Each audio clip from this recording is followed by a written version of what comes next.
אנחנו בסייעתא דשמיא מתקרבים לשבת קודש. השבת הקרובה זה שבת מברכין, בעזרת השם, פרשת ראה. כידוע לעולם שבת קודם ראש חודש אלול יש לנו פרשת ראה, ראשי תיבות ראה אלול הגיע, וכידוע יש בזה סימן נפלא גם בסדר הפרשיות שנותנות לנו את הדעת על יום ראש השנה הקרב ובא. אם נסתכל על סדר הפרשיות יש סדר מופתי. אז אמרנו פרשת השבוע בעזרת השם ראה זה שבת קודם ראש חודש אלול, אחר מכן אנחנו קוראים שופטים, אחר מכן פרשת כי תצא, אחר מכן פרשת כי תבוא, ואחר מכן פרשת ניצבים שזה שבת קודם ראש השנה. אז אם נסתכל על סדר הפרשיות נפלא, ראה שופטים, באה התורה ואומרת לך ראה שופטים עוד מעט משפט, כי תצא כי תבוא, כל מה שאתה יוצא בניצבים אתה עתיד לתת את הדין והחשבון, שזה ראש השנה. אתם ניצבים היום כולכם לפני השם אלוקיכם, לכן זה זמן גדול לתת את הדעת, בפרט שבעזרת השם אנחנו נכנסים לליל כ' באב, נכון? מחר בעזרת השם זה יום כ' באב, שזה יום שהוא 40 יום קודם ראש חודש אלול. יש כאלה נוהגים שביום כ' באב, בעזרת השם מחר בבוקר, עושים בעזרת השם התרת נדרים וכללות 40 יום קודם ראש השנה. כידוע יום כ' באב זה יום בדיוק 40 יום קודם ראש השנה, אז יש נוהגים לעשות כבר 40 יום קודם ראש השנה התרת נדרים וכללות, וכן 40 יום קודם יום הכיפורים, שזה יוצא בעזרת השם בכ"ט באב, ערב ראש חודש אלול, גם כן נוהגים, ויש בזה מעלה וחשיבות. חודש אלול כידוע מזלו בתולה, וראיתי בבני יששכר הוא מביא ביאור נפלא לדבר הזה. הוא אומר כך, נאמר בירמיה אז תשמח בתולה במחול.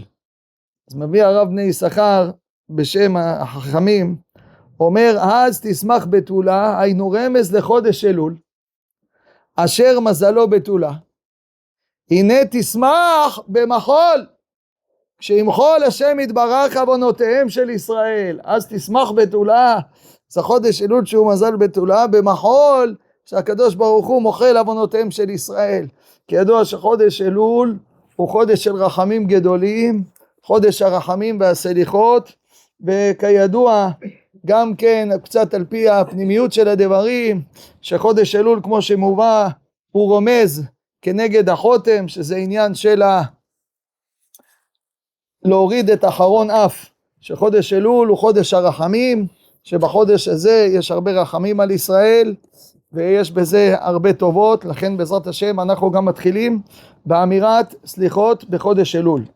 בחודש אלול, לא ראש חודש, ראש חודש אלול עצמו ודאי שאנחנו לא אומרים בו תחנון, כי עדיין יש בו חשיבות ומעלה לא להגיד בו תחנון, אבל מיד אחר ראש חודש אלול אנחנו מתחילים באמירת סליחות, וכמו שמובא בפרקי דרבי אליעזר הגדול, שמסורת בידינו, בראש חודש אלול אמר הקדוש ברוך הוא למשה, עלה אליי ההרה, שבראש חודש אלול עלה משה רבנו ראיה מאמנה להר סיני, כדי בעזרת השם להביא את הלוחות השניים.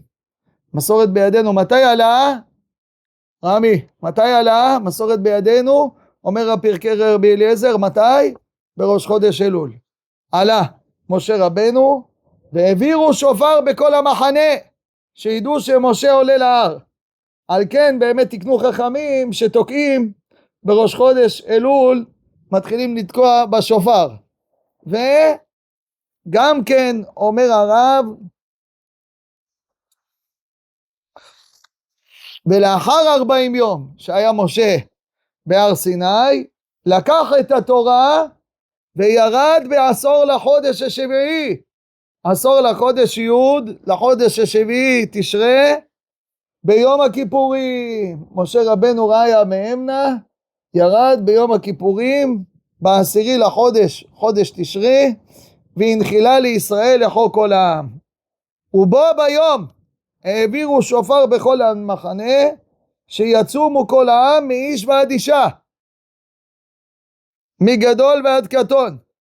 זה יום הכיפורים. ביום הזה עם ישראל נתבשר במחילה של חטא העגל, ותראו את לשון התאורה של פרקי דרבי אליעזר, ואילולי יום הכיפורים לא היה העולם עומד. תראו איזה לשון, מה זה יום הכיפורים? כי ביום הזה יכפר עליכם. כמה צריך לבוא ליום הזה בהכנה גדולה. לכן לדעת, ככל שאדם מכין את עצמו, כל דבר ודבר צריך הכנה. ככל שאתה מכין את עצמך לאותו עניין, לאותו בדבר, ההכנה היא חשובה מאוד מאוד. לא דומה אדם שבא ליום, נגיד ליום הכיפורים ככה, כלאחר יד, לאדם שמכין עצמו ובא בהכנה נצרכת, ודאי שיש בזה מעלה גדולה בהכנה, ולכן אנחנו כבר מכינים עצמנו, כידוע בכל חודש אלול משתדלים עם ישראל צום קדושים באמירת סליחות, היות שהימים האלה זה ימי רחמים, שמשה רבנו ראה מהם נעלה להר, כמו שראינו מסורת בידינו, עלה בראש חודש אלול עד יום הכיפורים, וכל הזמן היה שמה לומד בעסק התורה ומרבה רחמים על ישראל הרואה הנאמן. לכן יש עניין גדול בדבר הזה של אמירת סליחות בחודש אלול, ויש רחמים גדולים על עם ישראל באמירת הסליחות, וכמו שמובא בספרים, וגם הרב מוצפי שיחיה לאורך ימים מביא בשם אביו רבי סלמן עליו השלום, אומר גדלה מעלת הסליחות בחודש אלול הרומז לחותם.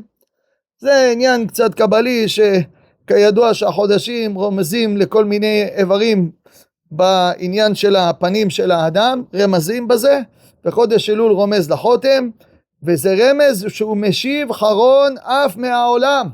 בחודש הזה יש רחמים, וגורם לריח ניחוח והגברת מידת הרחמים בעולם.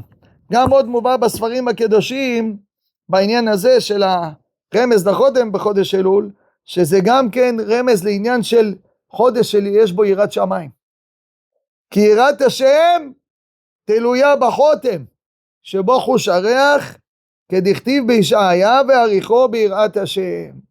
אז לכן עניין גדול, ולא בכדי נקרא בפי חכמי ישראל חודש אלול חודש הרחמים והסליחות. לכן אנחנו משתדלים מאוד בעזרת השם בחודש הזה באמירת סליחות, וניגע בנקודה קטנה וחשובה בעניין של הסליחות, שצריך לדעת שיש זמן לאמירת סליחות.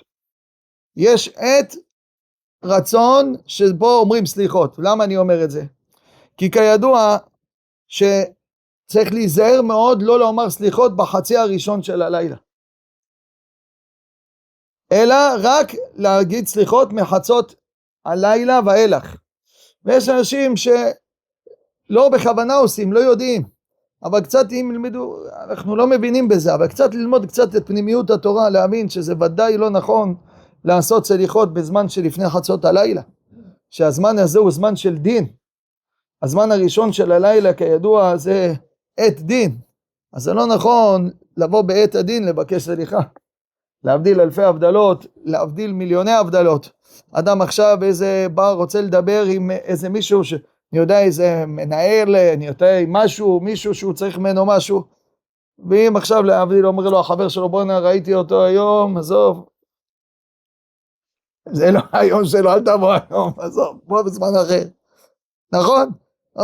נכון? אז להבדיל על מיליוני הבדלות. יש זמן של רחמים בעולמות העליונים, זה זמן לבקש. יש זמנים שהם יותר זמן דין, מה אתה מבקש עכשיו? זה נקרא שאתה מקצץ בנטיות, אתה עושה פעולה הפוכה. לכן צריך לשים לב לזה. לכן רבנו עובדיה רבנו הגדול כותב, הזמן הראוי ביותר לאמירת הסליחות בימים אלה הוא מחצות הלילה ואילך, שעה זו עת רצון לפני השם יתברך. ברוך אתה אדוני אלוהינו מלך העולם שהכל נהיה בדברו. אך בחצי הראשון של הלילה אסור לומר סליחות וי"ג מידות, ולכן צריך לדעת, לפעמים אנשים עייפים אומרים טוב יאללה לא משנה כבר 11 בוא נתחיל, לא, תן את הדעת, אסור, צריך לחכות עד חצות, אם לא עדיף שלא תגיד מאשר שתגיד. וכתב על זה, אני מביא את לשונו הטהורה של רבנו עובדיה, שמדבר בדבר הזה, ואומר שכתב בשאר הכוונות, וזה לשונו, ודע שבחצות הלילה הראשון אין לומר כלל שום סליחות, ולא להזכיר י"ג מידות. ועוד הרב אומר, וכן כתב המגן אברהם והגאון המקובל רבי משה זקוט בשו"ת הרמז, והסביר הדברים בטוב טעם ודעת על פי הקבלה, ושלל בכל תוקף אמירת סליחות בחצי הראשון של הלילה, כי אז הוא עת התגברות הדינים, ועל ידי הזכרת סליחות וי"ג מידות שאנחנו אומרים השם השם אל רחום וחנון, באותה השעה אם אדם עושה את זה בחצי הראשון של הלילה, נראים אנו כבאים בגבולם, שזה זמן של דין, אתה כאילו עכשיו מה, בא בגבולם ומתנגדים להם, ולכן מעוררים קנאה ועושים פעולה ונמצא משיגים מטרה הפוכה.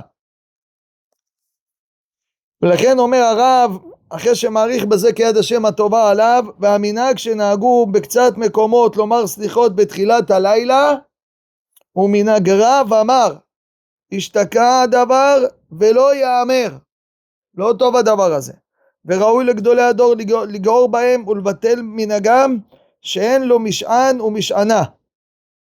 ולכן אשרי איש שם הלב, ואשרי הנופל על אוזניים קשובות שמקשיבים ומקבלים את הדברים, כי ודאי כל המטרה היא פה, מה אנחנו באים סליחות? מטרה שאנחנו רוצים בעזרת השם, לעורר רחמים בעולם, כן צריך לדעת את הזמן הראוי והנכון לדבר הזה. אז בעזרת השם, לתת הדעת, עיקר העיקרים, נחפשה דרכנו ונחקורה ונשובה אליך, לתת הדעת כל איש, כל אישה, נחפשה דרכנו ונחקורה ונשובה אליך. השם יעזרנו על דבר כבוד שמו, אמן ואמן.